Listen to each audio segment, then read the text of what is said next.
I did not hear the music first. I heard the laughter sharp, expensive, and wrong. Because no one was supposed to be at my mountain lodge. No one even knew I owned it, except my daughter. I pushed the door open with my gloved hand, already bracing myself, but nothing prepared me for what I saw. There she was, Candace Hart Miller, my only child standing in the middle of my living room as if she had been born there. Her voice carried over a room full of strangers. "Welcome, everyone, to my new vacation property," she announced, raising a crystal glass. Applause burst around her. Cameras flashed. Someone shouted, "Candace, this place is incredible," and Candace smiled wide, polished, triumphant, while her manicured hand rested proudly on the mahogany railing I had restored with my 72-year-old fingers. I still remembered every splinter. Every night, I soaked my hands because the sanding burned deeper than I expected. She had not just borrowed my space. She had claimed it. A man in a navy sport coat stepped toward her. "So you really closed on this all by yourself?" He said it loudly, clearly impressed. Candace laughed lightly. "Hard work pays off." Right. I stood there dripping melted snow onto the floorboards I refinished last spring. No one noticed me. Or maybe they did. And they simply assumed I was staff. One woman glanced at me and whispered, "Does the lodge come with housekeeping?" Candace followed her gaze. For a moment, her smile faltered, just a flicker. But then she lifted her chin and kept performing. I stepped farther into the room. My boots thudded against the wood. Only then did a few heads turn.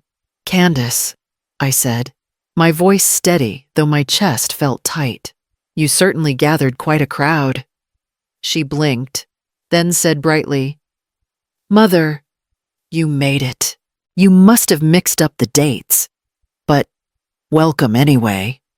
Her tone was sweet, but the warning underneath it was unmistakable. This Christmas, I was not the one arriving. I was the one reclaiming. And as every eye in that room finally shifted toward me, the air thinned around the three of us, my daughter, her guests, and the truth she never expected me to walk in on. The drive from Colorado Springs to Pikes Peak Ridge usually settled my nerves. Tonight, it only wound them tighter. I kept both hands on the wheel, listening to the slow rhythm of my breathing, telling myself that Christmas alone was not a defeat. It was the first gift I had chosen for myself in decades. 2 years after my husband died, I worked 3 jobs nursing shifts, night caregiving, and sorting mail at the distribution center. Every dollar I saved brought me closer to the small dream I refused to name aloud.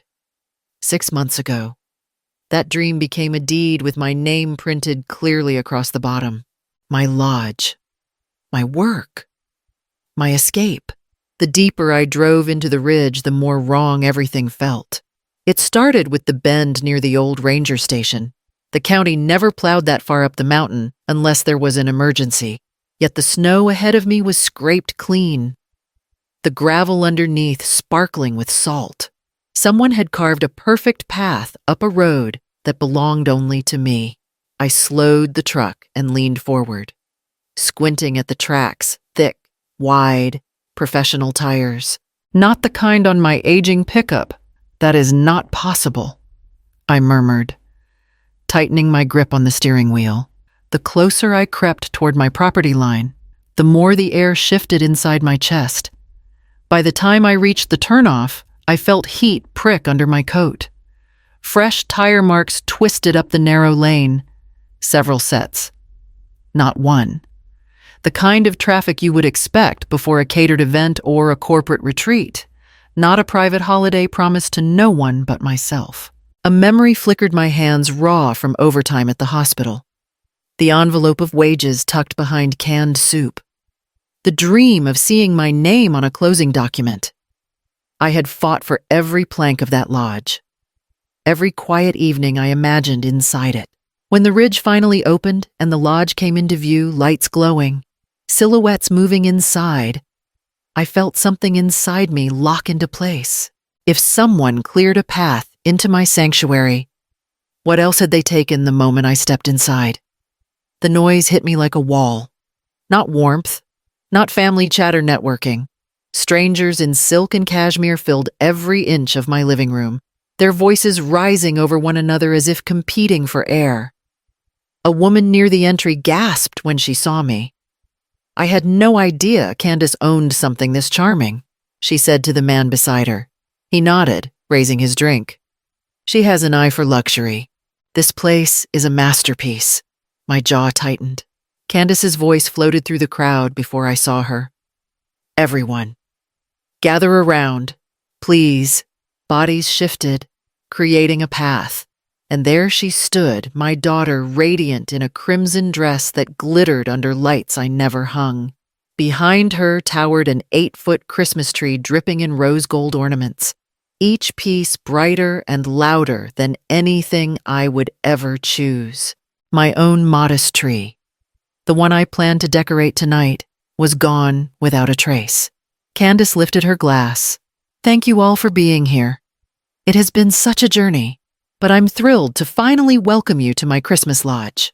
Applause broke out again.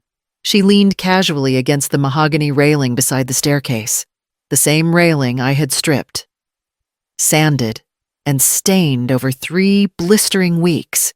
My hands had cracked open during the process, and I had wrapped each fingertip with tape just to keep working. Watching her drape herself over it as if it were a stage prop made something inside my chest twist. One of the guests snapped a photo. Candace, look here. Perfect. This will be great for the investor group. Candace laughed softly. Make sure you get the railing, it's my favorite piece in the whole lodge. I stepped closer. My boots leaving wet marks on the floor she now claimed as hers. Funny, I said quietly. I remember it differently. Her smile faltered. Only for a second. Then she straightened, eyes bright but wary. As the crowd around her waited for what would come next, a woman near the dining table lifted her hand as I passed. Excuse me, she said brightly. Could you bring more napkins? The ones over here are gone. I stared at her. She blinked back, unfazed, already turning toward her companion. A man in a charcoal blazer added, and maybe check the fire. It's losing some of its warmth. Before I could respond, Candace's voice chimed in behind me. Oh, don't bother her. Mom always loved playing Mountain Maid. It keeps her busy. Several guests chuckled politely. My breath caught. Mountain Maid? I had not heard that phrase spoken aloud in years, yet the sting landed exactly where it always had. Candace didn't notice. She glided toward her guests, adjusting her dress as if preparing for another round of admiration. The sound around me faded, and a memory rose in its place, me at 26, wearing scrubs stained from a double shift, rocking Helen's youngest child on my hip while stirring a pot of soup with my free hand. Helen had said, "You always make it look so easy, Eulalie. Some people are just made for caretaking." Then another memory, Candace at 16, slamming her bedroom door and shouting through it. "You act like a mountain maid anyway. Why should I listen to you?" I had stood there holding her torn homework, ready to tape it back together because she refused to try again. Every version of me in those memories bent, accommodated, softened. I made myself small so the people I loved could feel bigger. Standing in my own lodge, hearing strangers order me around like hired help, something inside me clicked into place. I recognized the role I had played for decades, the one I kept slipping into without realizing it. Caretaker, fixer, silent worker in the background. Candace laughed again across the room, a sound polished and oblivious. I stepped forward, feeling steadier with every breath. I was done playing the part she wrote for me. The music sputtered out mid-chorus, leaving a sharp quiet that cut straight through the crowd. Dozens of faces tilted toward me, confused, curious. already sensing the crack in Candace's perfect performance. I took one step closer. I would not miss Christmas. I said, my voice steady, in my own lodge. Candace's smile froze. Mother, she answered lightly, you must be exhausted from the drive. She gets a little confused when she's overwhelmed. She said it to the room, not to me, as if offering context for an elderly relative who had wandered into the wrong party. Helen edged beside her, smoothing her silver-gray blouse. Eulalie, dear, maybe sit down for a moment. This is a lot of people. You are not used to hosting and it can be quite overstimulating. Her tone was gentle, but her eyes were warning me to behave. I lifted my chin. I am not confused. Helen. Candace's fingers tightened around her champagne glass. Mom, she whispered sharply, please do not start something. These people are here for business. A wave rolled through the room, murmurs, shifting feet, a few raised eyebrows. Something was slipping out of Candace's grasp, and everyone could feel it. I straightened my coat. I bought this lodge, cash. 6 months ago, my voice didn't shake. Every plank, every nail, every beam belongs to me. A murmur rose stronger this time. Surprise, discomfort, curiosity. Someone near the tree said, wait. I thought Candace closed on this. Candace let out a thin laugh. She means she helped. Emotionally, you know how mothers can be. I signed the deed myself. I said, my lawyer has every document. I have nothing to be confused about. Candace's face drained of color. The bright red of her dress suddenly too loud against her silence. The room hovered between us, waiting to see which way the moment would break. Candace's breath hitched, and for a moment I thought she might back down. Instead, she reached for her handbag on the armchair and yanked it open with a trembling hand. Fine, she said loudly, loud enough for every drifting conversation to fall silent. If you want the truth so badly, then let us tell them the truth. Derek stepped toward her. Candace, do not. She ignored him and pulled out a thick stack of printed papers. Edges wrinkled as if she had gripped them tight for days. My stomach dropped. I recognized the formatting before she even lifted them. She had been in my office. Candace held the papers high. Everyone, listen. My mother did not buy anything with honest money. She has been hiding funds for years, senior fraud, hidden accounts. Offshore transfers, this lodge is built on it. Gasps rose instantly. A woman in pearls stepped back from me as if I might stain her dress. Someone whispered, fraud. Someone else muttered. Millions, that word millions hung in the air like perfume. Helen clutched her necklace. Eulalie, she breathed. You never told us you had that kind of money. Her voice wavered with fear. But underneath it pulsed something sharper, something hungry. Candace spread the pages across the nearest table. Look, bank transfers, multiple accounts. Even I did not know she was hiding all this. She played everyone. She fooled us.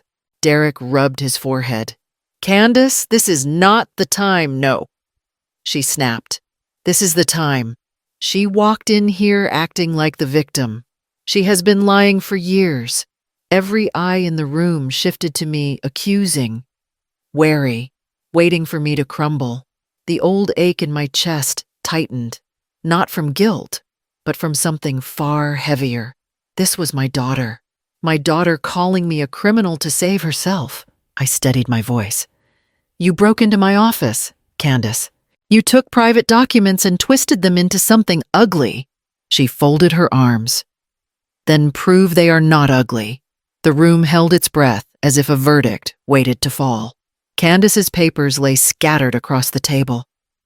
A mess of numbers she clearly did not understand. The room buzzed with judgment.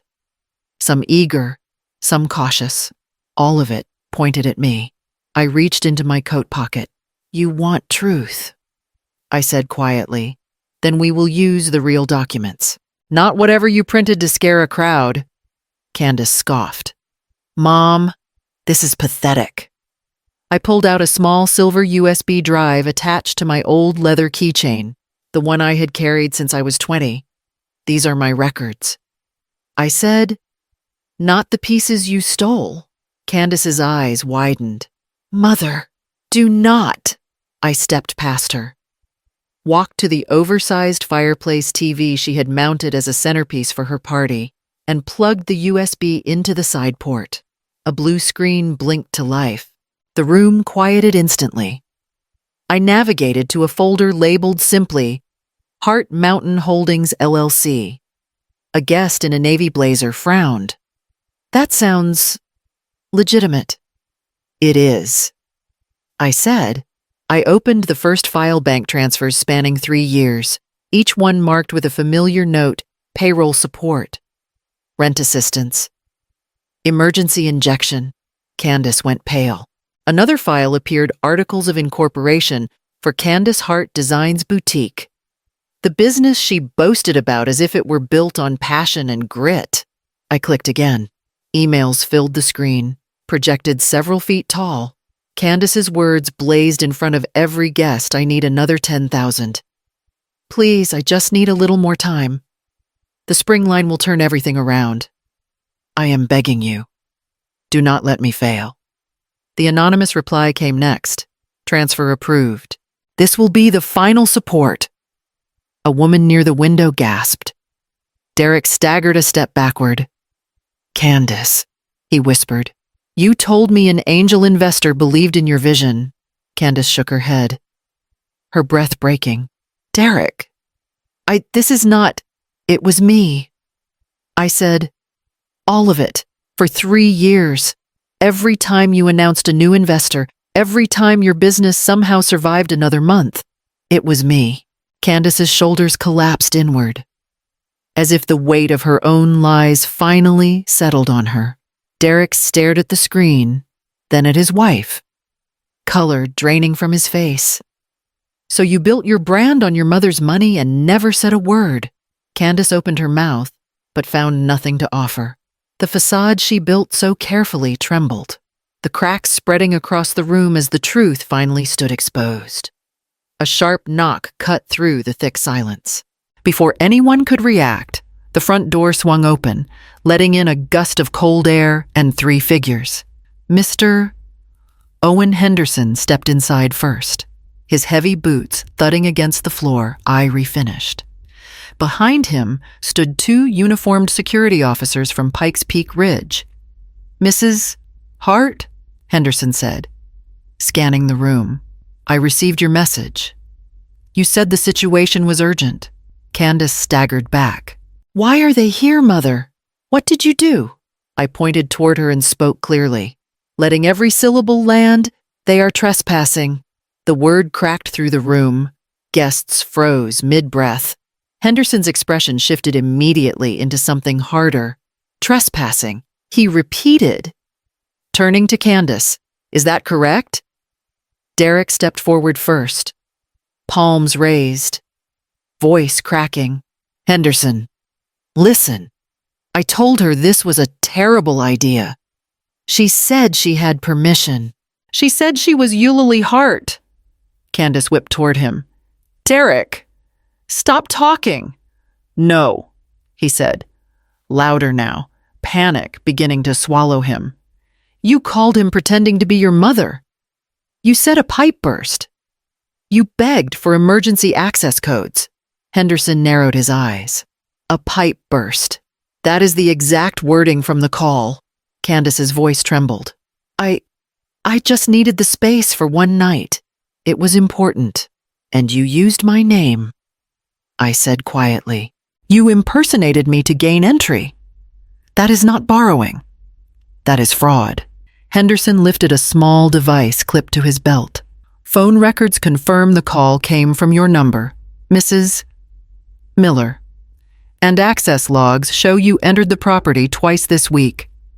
A woman in a sequin shawl whispered, "This is criminal," another man muttered.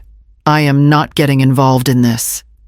And just like that, the guests began to scatter silent, swift, slipping past the officers as though escaping a fire. No goodbyes, no apologies. Only the sound of their shoes against the floor as they abandoned Candace and her collapsing performance.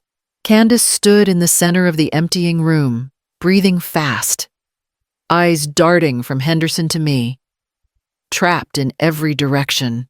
The question was no longer whether she lied. It was what came next, now that the truth had her cornered. Helen was the first to approach after the last guest slipped out the door. She clutched her coat with trembling hands. "Eulalie, I swear, I did not know she went this far. Candace told me she had finally achieved something. I only wanted to believe her. I faced her fully. You believed her because it was easier than seeing me. You always lifted her above the rest of us, even when she stepped on my back to stand taller." Helen's mouth opened, then closed. Shame crept into her expression, but she did not argue. She simply nodded and walked out, leaving Candace and Derek alone with me and the officers. Derek exhaled shakily. "I cannot be part of this. Candace! I told you this was illegal. I told you impersonating your mother was insane." He backed toward the door. "I am done. I will not go down for you, Derek." "Please," Candace reached for him, but he slipped away without looking back. The moment he was gone, her legs buckled. She crumpled to the floor beside the absurdly tall Christmas tree. "Mom," she whispered, voice raw, "I messed up. I know I did, but I can fix this. Just tell them it was a misunderstanding. Please. I need one more chance." I watched her shoulders shake. For a moment, she looked like the child who used to crawl into my bed after nightmares. But then I remembered the railing she claimed, the lies she piled onto my name, the years of taking and taking until she hollowed out every excuse she could hide inside. Her phone lay on the armchair screen, glowing, unlocked. I picked it up. Candace's head snapped up. "Mom, wait." I tapped the screen twice, opened her investor contact list, and attached the security footage Henderson had already forwarded to me. Candace entering the lodge, using my name, instructing a cleaning crew as if she were the owner. One tap sent it to all of them. Candace's breath shattered. Notifications lit the phone in my hand with drawn offers. Cancellations, partnerships dissolving faster than she could beg. I set the phone on the table. "That," I said, "is the last investment I will ever make in you." Her sob echoed through the room while I turned toward the door, feeling the weight of years finally shift off my shoulders. Candace's sobs echoed down the hall as the security officers guided her toward the door. She tried once more to twist free, reaching a hand toward me. "Mom, please do not let them take me out like this." I didn't answer.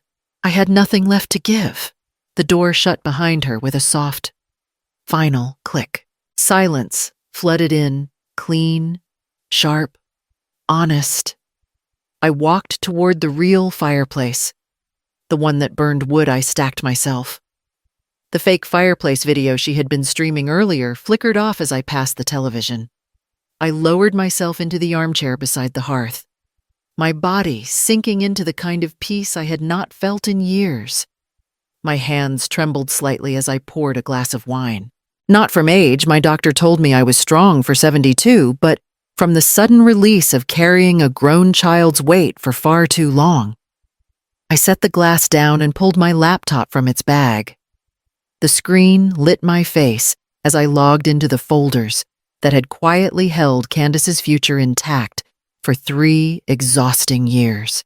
One by one, I withdrew every silent investment, the emergency rent transfers, the payroll patches, the loans disguised as gifts.